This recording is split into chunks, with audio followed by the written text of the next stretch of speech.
बस ये बात सच है। नांदेड़ में कितना चाइना बाजार है गिन लीजिए। आप परमनी में जाओ, अकोला में जाओ, कहीं भी जाओ, सारे ही देश में, आप उत्तर प्रदेश जाओ, तमिलनाडु जाओ, तेलंगाना जाओ, आंध्रा जाओ, हर शहर में छोटे बड़े सब में चाइना बाजार लग रहा है। ये क्या हो रहा है देश में? कब तक ये बात चलते रहेंगे? ईमान से सोचिए, दिल से सोचिए। मैं इसलिए बार बार आपसे कह रहा हूं, मेरे बातों को सुन के यूं मत छोड़ दीजिए। मैं आपका भाई हूं, आपका बेटा हूं। मैं दुख दर्द से ये बात कह रहा हूं। ये बात जरूर सोचिए, चर्चा कीजिए।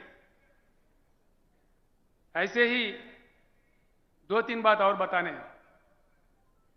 इस देश में 50,000 टीएमसी पानी जा रहा है। ना हमको पीने का पानी मिलता, ना सिंचाई का पानी मिलता, ना बिजली मिलता। फिर क्या मिलता भाई? भाषण मिलेगा, मन की बात, ये बात, वो बात। कब तक मिलेगा? हमारे मरते दम तक। मरी तो रहे हैं।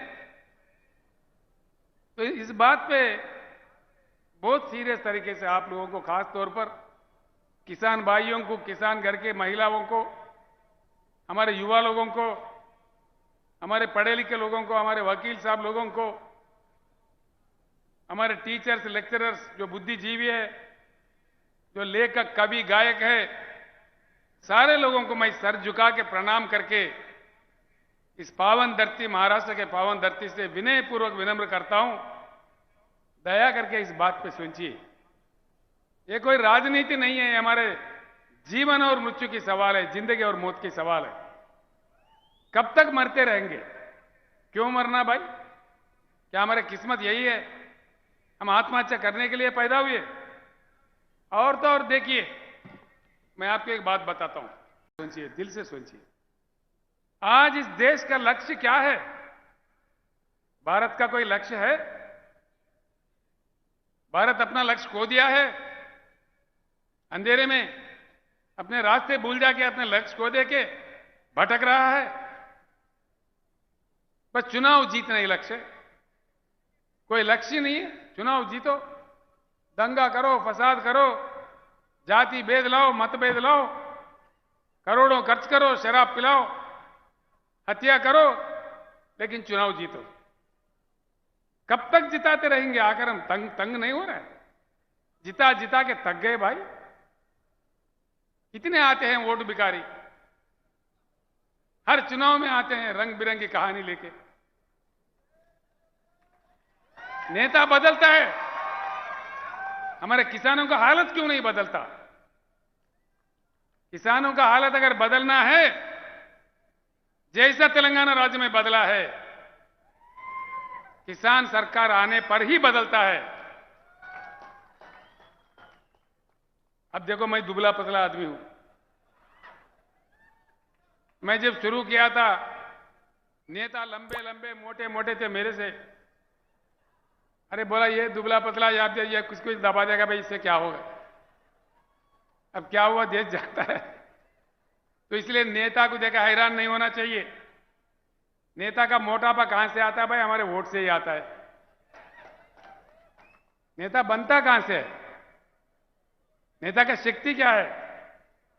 जब हम ये बात जान गए, जब तक ये बात नहीं समझेंगे भाइयों, मेरे बहनों, हमारे को मुक्ति नहीं मिलेगा। हम ऐसे ही आत्महत्या करते रहेंगे, लेकिन हमारा कोई देखेगा नहीं। कोई सीमा होता है। 13 महीने हमारे किसानों ने दिल्ली राजधानी पे धरना दिया। 750 किसानों का मृत्यु हुआ। एक शब्द प्रधानमंत्री के मुंह से, एक शब्द, कम से कम आंख से एक आंसू। क्या समझना चाहिए इसको? क्या हम इतना लाचार है? किसान इतना बेकार है? हम नहीं दिख रहे किसी को? 750 किसान मर गए। किसी ने पूछा, प्रधानमंत्री जी, ये इतने लोग मर गए, कुछ तो उनका सहायता करो। क्या वो मेरे लिए मरे क्या? प्रधानमंत्री खुद ऐसा कहता है तो देश का हालत क्या होता है? तो किसानों के लिए उनके दिल में कितना इज्जत है, सोचिए। मैं पहले ही कहा कि मैं किसी व्यक्ति के खिलाफ नहीं हूं। मैं अगर हूं, किसान के मददगार हूं, किसान के सपोर्टर हूं। मुझे किसी से कोई पंचायत नहीं है। मैं चाहता हूं दिलो दिमाग से कि इस देश में किसी भी कीमत पर किसानों का आत्महत्या रुक जाए।